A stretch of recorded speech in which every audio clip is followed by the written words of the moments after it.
How you doing, brother? It is a good name, especially in your world, huh? Yeah, yeah. Thinking of I've known a Lonesome couple. Dave. Right, but I've had a couple of good friends called Dave. In fact, when Dave was alive, Yep. he said, "I'm thinking of putting a magazine together." I said, "Really?" He said, "Yeah, I'm going to call it Dave, and anybody who's a Dave can like write something in it." There are a lot of So them, I huh? thought, yeah, there's a bunch of. So I'm saying to myself, well, why can't we have a Roger magazine? That's nice, man. uh, Good to hear your yeah, voice. yeah, it's nice to still be heard. Yeah. Hawaii, Have you done I want anything to out here? go there. Yeah. No, we haven't. I haven't been there in years. In 1976, I think we did a date there at the Coliseum or whatever it is.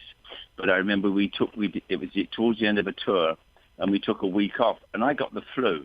I couldn't go out, couldn't do anything. And the day before the show, I went out and rented one of these. It was like a Volkswagen Bug or something, and toured the island, and it was just beautiful. And then we had a show there, and that was it. I came there and played a couple of clubs back in the mid to late 80s, but that was it.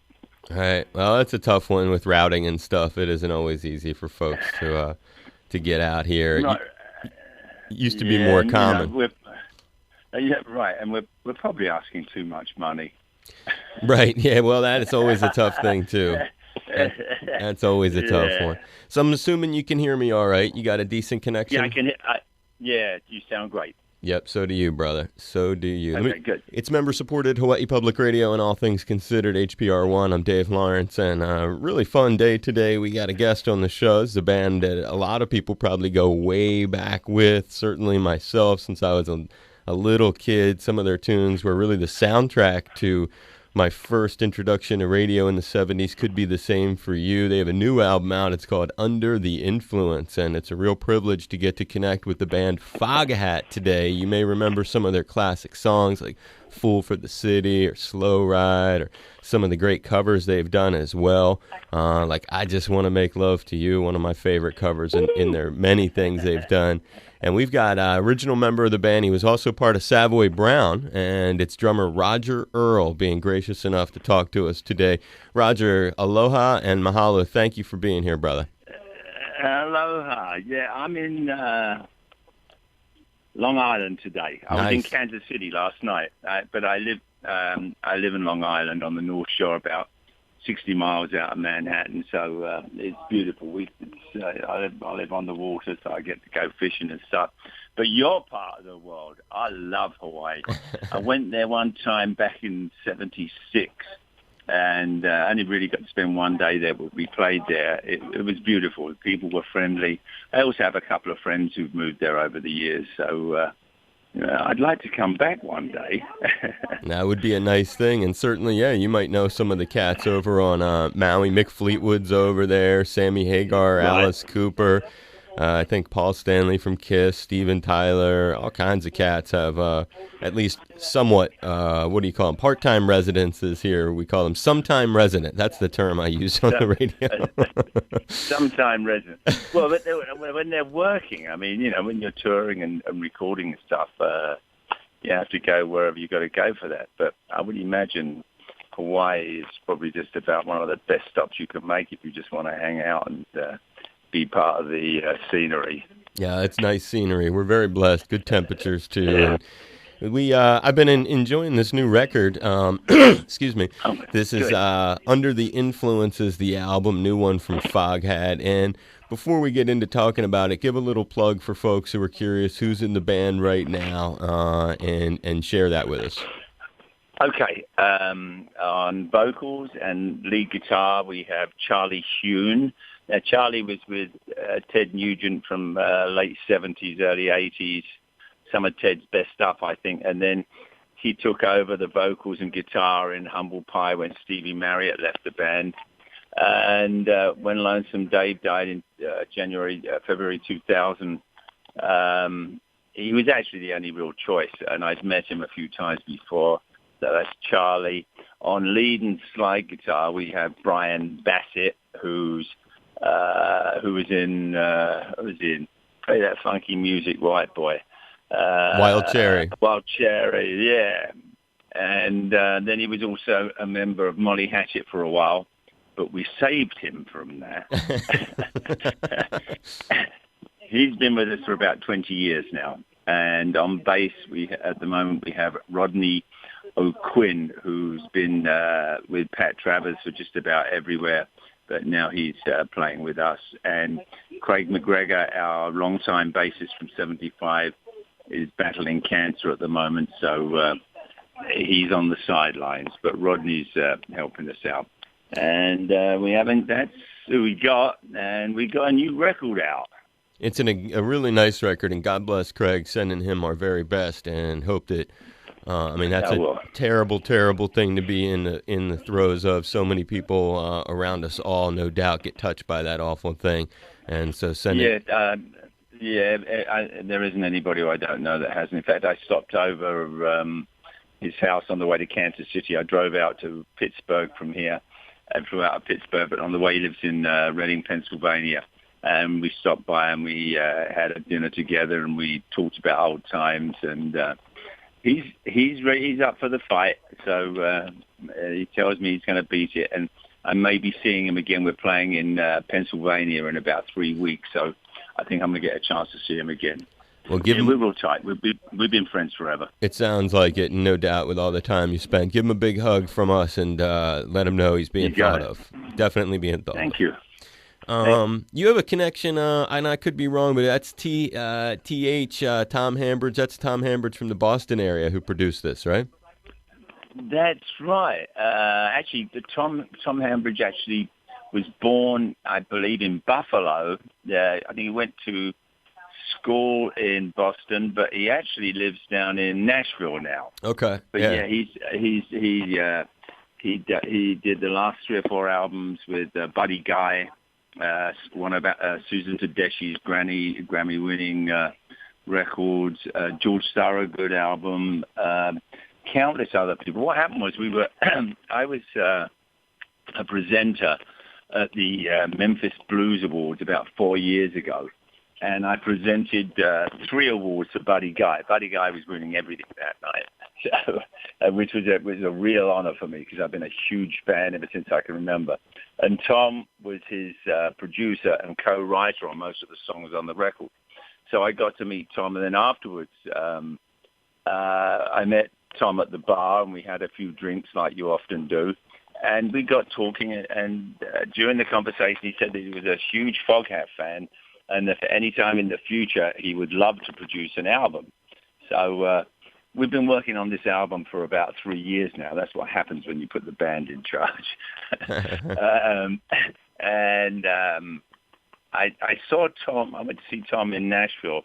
He was there's a club there, country club, and it's called the Bluebird. And like songwriters do this thing. There's like 4 of them in the round in the middle of the room, and they play songs. And I met him again there, and he played one song called Upside Lonely, and it was played like a slow blues. But I said to Linda, my wife, who was sitting next to me, I want to do that song. That's a good song. So Tom came down to our studio down in Florida, in DeLand, Florida, and he spent 2 or 3 days there, 3 or 4 times, and we got on real well. We wrote a number of songs together. He also wrote a couple of songs for us, and it clicked. We got about half the record sort of sorted out down in Florida. Then we finished everything up in Nashville at Dark Horse Studios with Tom, and it was a lot of fun. Tom is a very, very talented producer, great human being. And, when you've got a bunch of musicians in the room, and we had a number of guests on this record as well, somebody has to stay in charge to keep it in order. And Tom did that with great aplomb. He was fantastic the way he handled people, and I know he got the best out of everybody.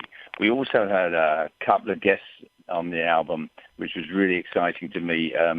Kim Simmons, a guitar player from Savoy Brown. We've remained friends over the years. And I called up Kim and said, would you like to come and play on a couple of tunes on our album? And he said yes, and in fact he helped with the writing of Under the Influence, the title track, and it was great playing with Kim. He lives upstate New York, and he had to leave like about 3 o'clock in the morning to get down to Nashville, a couple of stops over it, and he got stuck in Detroit for about 7 or 8 hours of weather or something, and he gets to Nashville about 8:30. I picked him up from the airport, and I said, you want to go to like the hotel and like lay down and get something to eat? He said, no, I'll check in and we'll go to the studio. So I said, okay. So we got to the studio about 9:30 or so. Kim plugged his guitar into the amp, turns everything up to 11. And right, yes, very subtle. And we played one track for him, Upside Lonely. And I said, do you want to run through it just to sort of get the arrangement? And he said, no, just run it and I'll play. And he nailed it the first time. He played the song again a second time, I think just to get the arrangement a little bit more in his head. So after the first time he played it, he got a standing ovation from everybody in the studio. There was about 9 or 10 people in there. And it was beautiful. It was a lot of fun actually playing with him again and seeing him. We got up and jammed together a few times over the years, but this was really special for me anyway. Yeah, and he's a legendary cat and part of your history going way, way back to the earliest days. And you also, on that same note, but bringing it forward a little, you brought in producer-bassist Nick Jameson, right, to play bass, redo the song that he was on back in 1975 from the Fool for the City album, Slow Ride. Yeah. Nick and I have stayed friends over the years. I first met Nick first time I came to the States after our first album was released. He was the engineer up at Bearsville Records in upstate New York. And we wanted to redo Slow Ride because it was the 40th anniversary of the song. And it's also like a tribute to Rod and Dave. And also Nick is playing bass on it. And also Craig McGregor is playing bass on it. Nice. Hey, maybe I should have got another drummer in on this one, but but that was pretty exciting because Nick did the original version and produced the song, and Craig McGregor played the live version of Slow Ride. So yeah, that was cool. That was good fun. Yeah, it's nice to see that again on there. It's one of those songs. It's an enduring radio classic, and it's fun when bands sometimes retackle things. You know what one of my favorites is, if not my favorite, after listening to the record a bunch, Heart Gone Cold. You like that, do you? I do. I like it. Just like some of the chord changes. There's something about it. It has like a hook that was it grabbed me. Yeah, actually, it was that Charlie wrote the lyrics for that one, though we all sort of helped with the writing. But we've been working on that for a couple of years, but it was actually Tom who helped sort of bring it all together, the arrangement. But that was Charlie wrote that. He'd just finished a rather dodgy relationship with his girlfriend, and it didn't end particularly well. Do they ever? But that's where that song came from. So, but I think actually he's got a girlfriend now who seems particularly nice. I don't think she's going anywhere. We might not get any more good songs out of it. Yeah, well, those are pain is often where the best stuff comes from, unfortunately. Yeah. But the blues. Exactly, the blues. Especially a band like yourselves that from the beginning have always been associated with the blues. And let's take it back to the beginning. When I think about yourself, how'd you get into drumming originally, and what were some of the things that drove you to your life of music as a child? Actually, there was always music in our house. My father played piano somewhat in the style of like Fats Waller, sort of like New Orleans kind of, rather a heavy left hand. He was left-handed. I wonder where I'd get it from. And there was always music in the house. And when I was about 13, my older brother had already started buying early Elvis Presley on some label, Johnny Cash records, and stuff like, and Jerry Lee Lewis. My dad brought home a Jerry Lee Lewis single one day. I think it was Great Balls of Fire, and on the B-side was a song called Mean Woman Blues. And my dad said said to me, he said, "Yeah, have a listen to this one, son. This boy can really play the piano." And after that, our household was never the same. Except my father took me to see Jerry Lee Lewis when he toured in England, I believe in '61, though. Wow. That was a long time ago. But and after seeing him, and I believe he brought his own drummer over at the time, and I was particularly impressed with what was going on. And that was it. I was hooked. Got me under the influence. And in fact, I saw Jerry Lee about 4 or 5 months ago. He played in Manhattan in New York City. B.B. King's, and I got tickets to go and see him. He just had his 80th birthday, and he came on stage and he had a cane and was like, wasn't as sprightly as he used to be, but he started playing the piano and singing, and it was great. I was really glad I came to see him again. It was really worthwhile. He had a great band as well backing him. So that's what started it. Jerry Lee Lewis and Chuck Berry, Muddy Waters, John Lee Hooker. I was gone. Well, it's funny you mention those guys because it's through the years, some of your covers have included some of these really big names. Willie Dixon, I Just Want to Make Love to You. There's been Chuck Berry's Maybelline. There have been others, but some of those guys, in the same way that you're talking about making the pilgrimage, if you will, to see Jerry Lee Lewis, and I've seen him a few times too, and for the same sort of reasons because of how important it is. Did you ever get to interact with Willie Dixon or Chuck Berry along the way and have similar kind of experience? Yeah, very much with Willie Dixon. I was a huge fan. He was a producer and main songwriter at Chess Records, and he also played on a lot of the early Chuck Berry songs. He played bass along with who was it? The drummer's name. It will come to me in a moment. Freddie Belo was the drummer. I think he did most of the stuff at Chess Records and with Chuck Berry. And on the first album, 1971-72, we had a hit record with "I Just Want to Make Love to You," which was written by Willie Dixon, originally recorded by Muddy. But and then in 1977, we did a live album, and the single released off of that was "I Just Want to Make Love to You," which also became a top 20 single over here in the stateside. And we were playing 3 nights in Chicago at the amphitheater there, which is like about 4,000 or 5,000 seats of room, something like that. And on the first night, Willie Dixon's daughter came down to see us.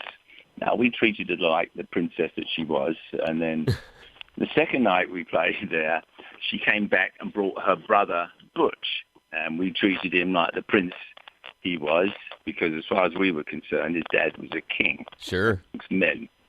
And on the third night, they brought Willie Dixon down. Wow. And I remember Lonesome Dave inviting him up on stage and saying, without people like Willie Dixon, there would be no rock and roll. And he, of course, got a standing ovation. And with that, Willie invited us over to his house on the south side of Chicago. Next time we were in the city, which was probably about 6 months later, I think we turned up, and we had a fantastic night at his house in Chicago, playing records, playing music, eating. I think we were up to like 3 or 4 in the morning, and that was probably a highlight of my career. Chuck Berry, on the other hand, I never actually got too close to. He was always in a hurry, though I would have willingly played for free and done a good job playing drums in his band, but I never got that opportunity. So maybe I'll put that on the bucket list, shall I?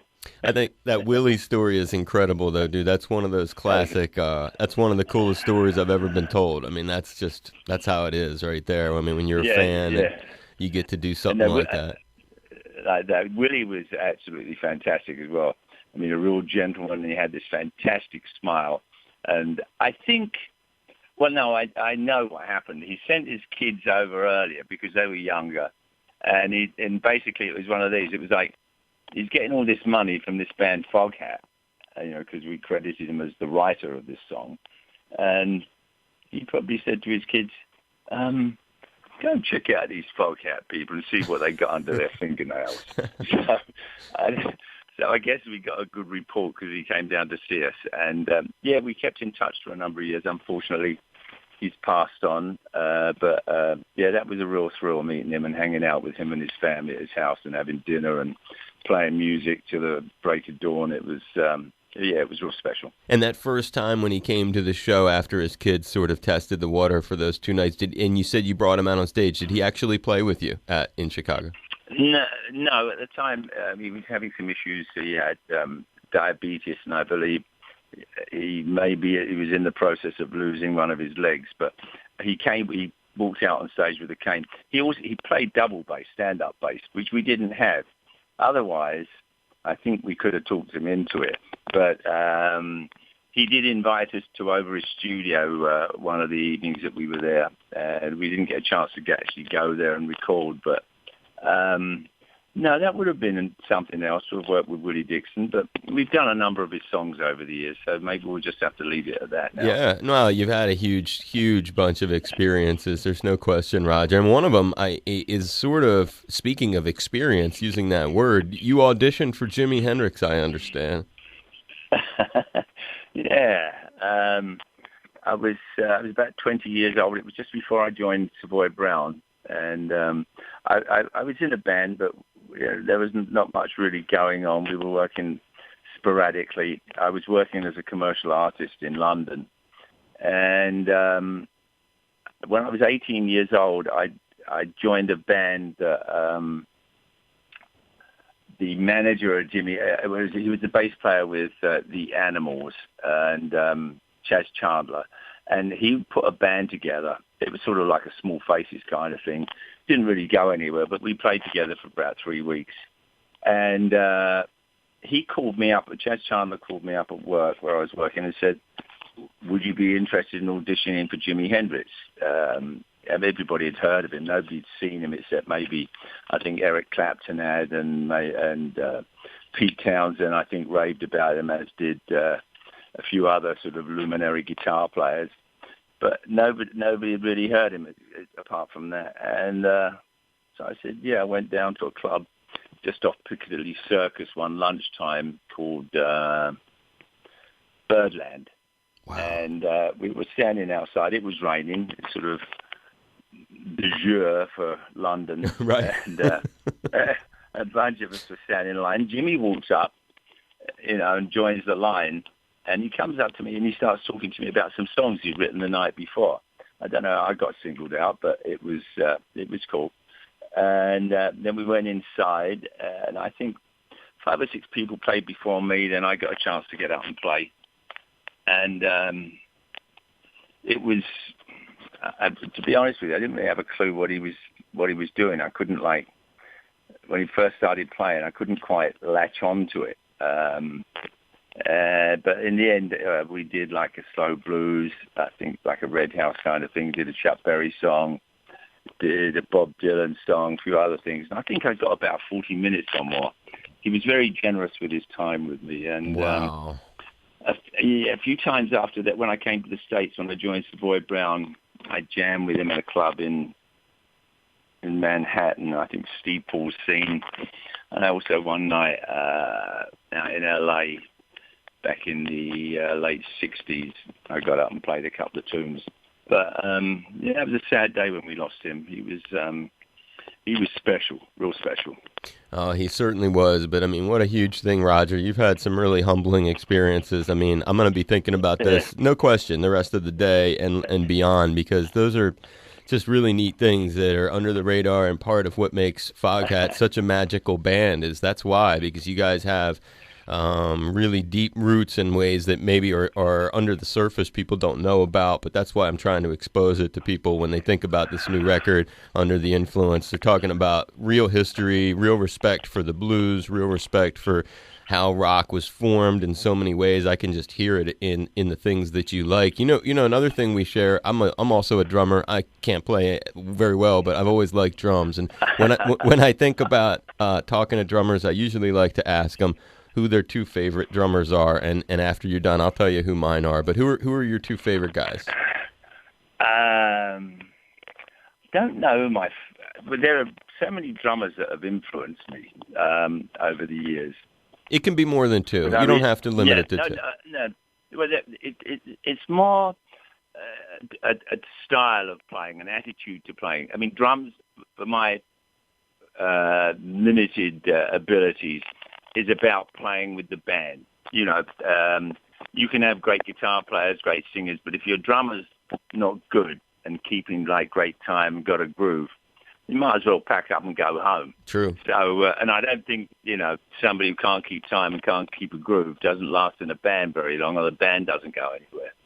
So that's what I always tried to do. It's people like Freddie Below, who played on all the early Chess stuff, Francis Clay, who played with Muddy Waters back in 1960, 61, 62, and probably Bernard Pretty Purdy, right. Who played with Aretha and countless other great R&B bands, and probably Earl Palmer. I don't think I should go, you can't think, Earl Palmer. Earl Palmer was great. He played on all the early Fats Domino records and Little Richard records coming out of New Orleans. And, of course, it wouldn't be complete without... I could go on forever with this. But Bernard Purdy, I think, is probably my all-time favorite drummer, just because he once again, like special artists like Jimmy, had a unique way of playing, and you could recognize how it was. And I also got a chance to do some sessions with him. We did 3 songs with him, 2 on Energize and another one where we sat side by side and just played together. Wow. So that was cool, playing with a hero of mine. Then, of course, you got the ultimate, which is Buddy Rich. Mere mortals like myself couldn't even begin to come close. But I have a picture up on my wall where I have all my CDs and stuff, and alongside it I have a picture of me, but I don't know if that's such a good idea. Somebody took the picture a long time ago. But I got a picture of Buddy Rich playing, and Buddy Rich set a whole new standard for playing. Prior to Buddy playing, there were some great drummers, but there was nobody who could play like Buddy Rich up to that point. And then afterwards, people, especially some of the younger cats, sort of like got it. But Buddy was special too. He was. Apparently, he was a piece of work, but we won't go there. He was a great drummer. Well, those are two. I mean, Buddy Rich and Bernard Purdy, I guess, are what I would siphon out as your two top guys from that. Mine are so much later. Yeah. They're more peers of yours, but that's because I'm so much younger. It would be John Bonham and Cozy Powell. Yeah, I met Cozy a number of times. Beautiful guy, really cool guy, great drummer. I was always impressed when he played. There was a classical tune that he played drums to. I can't remember quite what it was, but that blew me away that he could sit there and like play to this like classical tune. He did it with a drum solo. And Bonzo, I don't know, he wrote the book on how to play rock and roll drums in a band. Just his attitude, his incredible feet and hands. And there were other drummers that could play similar, and I think drummers that probably influenced Bonzo, but he was very much his own person. Again, like a lot of the greats in other music, the ones that stand out. Bonzo stood out because nobody had played like that before him, or nobody had never been recorded. I mean, he would use. He would play triplets with his bass drum, and it was like, you're supposed to do that with your right hand. I know. Yeah, he did it with his feet. He was a monster. I met him a number of times. In fact, in 1969, I believe, Savoy Brown. I was in Savoy Brown, and we were doing a tour with Led Zeppelin was headlining, Jethro Tull, and Savoy Brown. We did a number of days together. And I remember a couple of times we would have a jam session at Soundcheck, and it would be Bonzo, Clyde Bunker, the drummer with Jethro Tull, and myself, and whoever else was around. And his drums weren't mic'd up, as mine weren't. We were just playing. But he was louder than the rest of us and the rest of the band. he was a monster in more ways than one. I hung out with him a few times after that in a couple of bars in New York and one time out in LA. I cut that one short though. It was sad again to lose somebody, for such a stupid reason. I think he was a monster. Yeah, and, he was. I mean, if there was a way, that I guess personified a band, personified Led Zeppelin, it was their drummer, which I think says a lot about the man. That's my opinion, anyway. No, and one many people share. As we go to wrap it up with you, and we think about some of the great tours that you got to do. I mean, you're on the cover shoot of "Fool for the City," so I got to believe that was a really fun era in your life. When you flash back to either doing that or maybe gigs from that era in the mid to late 70s, is there like any favorite tours or moments that come to mind? Is like you described very much so when you hung at his house with Willie Dixon and played, talk music and everything. I mean, that's a high point. Are there similar high points that you can point to in terms of your career? Tell me, Dave, are there any children listening? Not at the moment. We can broom them out of the room. Then I can't tell you that. There were actually the Fool for the City cover. I believe it was Nick Jamieson, our producer and bass player on the Fool for the City album, came up with the idea because, I love to fish anywhere. Whether I'm fly fishing, having a worm over the boat or whatever. I love to go fishing and I love wandering up and down streams and lakes. I find it very relaxing. But Nick came up with the idea of us doing that. So we went into New York City one Sunday morning, and we just poured. We were down in the Village. We poured manhole cover up and started taking shots. And then within a few moments, a couple of New York's finest came by in their cruiser and stopped and said, "All right, you guys got a license?" And we all went, "Oh, shit." They said, "No." And then they said, "Yeah, a fishing license." And they just started kidding around. They came out and said, "What are you doing?" So we explained that we were taking pictures for an album cover for the band Foghat, and they were really cool with it. They took some pictures of like carting me away and handcuffing me. New York cops are really cool. I mean, they're more worried about, robberies and shootings and rapists than people lifting up manhole covers and fishing in the middle of Manhattan. That's a great album cover, dude. It's a great one, and it's one of those classic things. Just had to give it a plug in talking to you. Thank you. I could talk. Dave, one thing, Dave, one has to keep one's sense of humor in life. You lose a sense of humor, you're going to lose everything. I'm going to hold that as advice, dude. I think it's good advice. It was given to me once or twice as well. No, I like that, and that's an important element, and I'm going to remember that, Roger. I will. Okay. And the record is Under the Influence. It's he's been so generous with his time, telling incredible stories, and I really appreciate it. Original member of Foghat, goes all the way back, drummer Roger Earl, and was in Savoy Brown as well. I hope you had fun talking today. I did. Thank you, Dave. It's been a pleasure talking to you too. And maybe somebody out there who sort of puts on rock and roll shows wants to book Foghat again. So anybody wants to sort of know anything about Foghat, go to foghat.net. .net is important, and you can find out all about it. We also make wine out in the central coast of California. Excuse me. And we're out there rocking around the world and having a good time. And, one of the things, I know how fortunate I am with what I do. And so And I think, not so much that I'm actually doing it, the fact that I recognize how fortunate I am, I think that's where I'm lucky. Also got the love of a good woman, so that's something that most of us have struggled for.